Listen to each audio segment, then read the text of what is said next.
warahmatullahi wabarakatuh. Selamat pagi pemirsa, seputar info kembali hadir di sela-sela aktivitas Anda bersama saya Mutiara Dwi Rahma yang akan menemani Anda beberapa menit ke depan yang pastinya dengan informasi terbaru terkait mata kuliah Teknik Reportase dan Investigasi. Baik pemirsa, di pertemuan ke-10 pada mata kuliah Teknik Reportase dan Investigasi kali ini kita akan membahas mengenai tahapan produksi berita investigasi terkait sifat, jenis, tujuan, dan juga struktur laporan. Sebelum sesi diskusi, seperti biasa kita akan melaksanakan praktik membawakan berita yang pada kesempatan kali ini dibawakan oleh kelompok 8, di mana mereka akan membawakan berita terkait kecelakaan beruntun yang sangat tragis di Tol Cipularang yang memakan banyak korban jiwa. Baik pemirsa, berikut cuplikan selengkapnya. Hari ini kami akan mengabarkan peristiwa tragis yang terjadi di Tol Cipularang pada tanggal 11 November 2024. Sejumlah kecelakaan beruntun yang melibatkan sejumlah kendaraan terjadi di kilometer 92 Tol Cipularang, mengakibatkan beberapa korban jiwa dan luka-luka. Menurut informasi awal dari pihak kepolisian, kecelakaan ini melibatkan 21 kendaraan dan terjadi sekitar pukul 3 sore.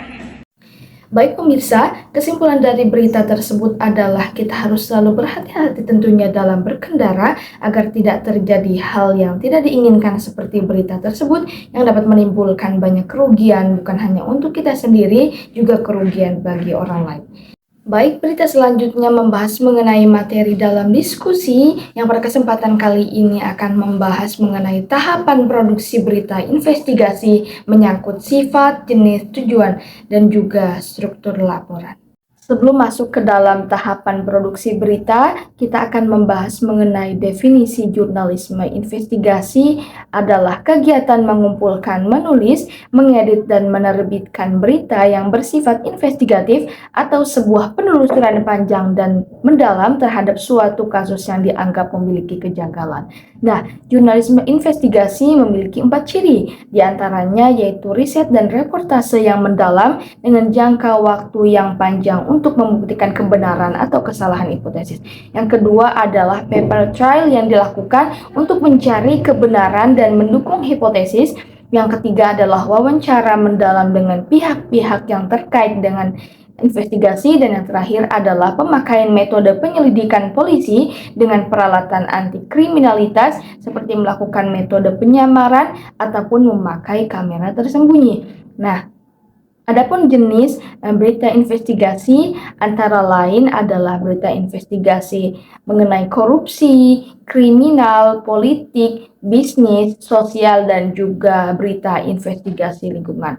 Salah satu contohnya adalah berita yang sampai saat ini masih diperbincangkan karena masih dalam proses hukum, juga banyak sekali kejanggalan dalam kasus ini, yakni kasus Vina Cirebon. Yang diduga dalam kasus ini banyak sekali kejanggalan sehingga sampai saat ini belum terungkap motif sebenarnya dari pembunuhan ini. Siapa saja yang terlibat dan apakah benar kasus ini adalah kasus pembunuhan atau kecelakaan semata.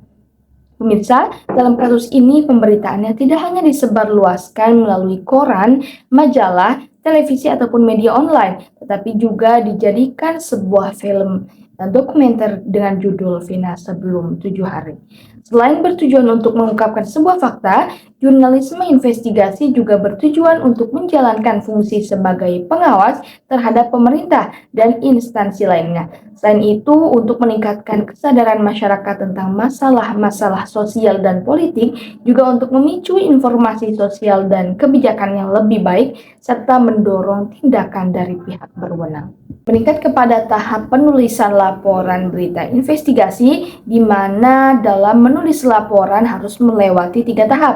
Yang pertama, tahap praproduksi, produksi, dan juga tahap pasca produksi. Nah, adapun tahap praproduksi diantaranya yang pertama adalah penemuan ide, di mana proses penemuan ide dimulai saat seorang produser mendapatkan gagasan yang kemudian diriset dan dituangkan ke dalam bentuk naskah. Nah, penulis naskah bertugas mengembangkan gagasan tersebut berdasarkan hasil riset. Yang kedua adalah perencanaan. Tahap perencanaan mencakup penyusunan jadwal kerja, penyempurnaan dan pemilihan naskah, seleksi penyiar, estimasi anggaran, penyediaan dana, penentuan waktu siaran, dan juga berbagai rencana lainnya. Yang ketiga adalah tahap persiapan, di mana pada tahap ini semua aspek yang direncanakan harus dipastikan selesai, termasuk pelatih penyiaran, pengaturan tata suara, dan pemeriksaan serta pelengkapan peralatan yang dibutuhkan. Setelah tadi kita membahas tentang tahapan praproduksi, sekarang kita akan membahas tahap-tahap dalam produksi. Yang pertama adalah pemilihan topik dan perencanaan investigasi, di mana tahap pertama dalam produksi jurnalisme investigasi adalah memilih topik yang akan diselidiki. Yang kedua adalah pengumpulan data dan riset. Nah, di mana pengumpulan data ini adalah pengumpulan data yang merupakan tahap krusial dalam jurnalisme investigasi, karena disinilah jurnalis mengumpulkan informasi yang akan membangun gambaran menyeluruh tentang isu yang sedang diselidiki. Seperti dalam kasus Vina Cirebon, mungkin jurnalis akan mewawancarai keluarga korban, teman korban, juga saksi mata di tempat kejadian. Nah, yang ketiga adalah verifikasi fakta, di mana hal ini dapat melibatkan pemeriksaan silang dengan berbagai sumber, verifikasi dokumen, dan penggunaan teknik forensik untuk memastikan bahwa data yang dikumpulkan adalah akurat dan dapat dipertanggungjawabkan. Nah, yang keempat adalah penulisan dan penyuntingan. Setelah data dikumpulkan dan diverifikasi, langkah berikutnya adalah menulis laporan investigatif. Penulisan harus dilakukan secara sistematis dan terstruktur dengan menyajikan fakta secara jelas dan objektif. Dan yang terakhir adalah publikasi dan dampaknya.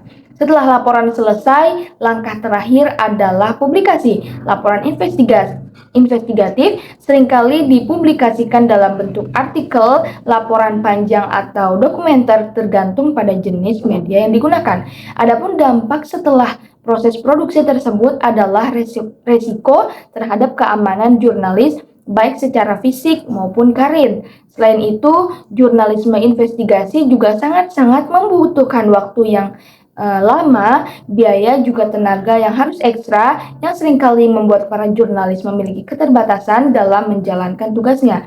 Dan yang terakhir adalah pihak yang terkena dampak investigasi seperti pemerintah atau perusahaan besar seringkali memberikan tekanan atau ancaman kepada jurnalis. Nah, yang terakhir yang akan kita bahas adalah tahap pasca produksi, di mana tahap-tahap tersebut yang pertama adalah penyuntingan laporan yang meliputi pengecekan fakta sehingga setiap klaim yang ada dalam laporan dapat diverifikasi dengan baik dengan tujuan memperbaiki struktur narasi, memastikan kelengkapan informasi, dan menyaring elemen-elemen yang dapat menimbulkan bias.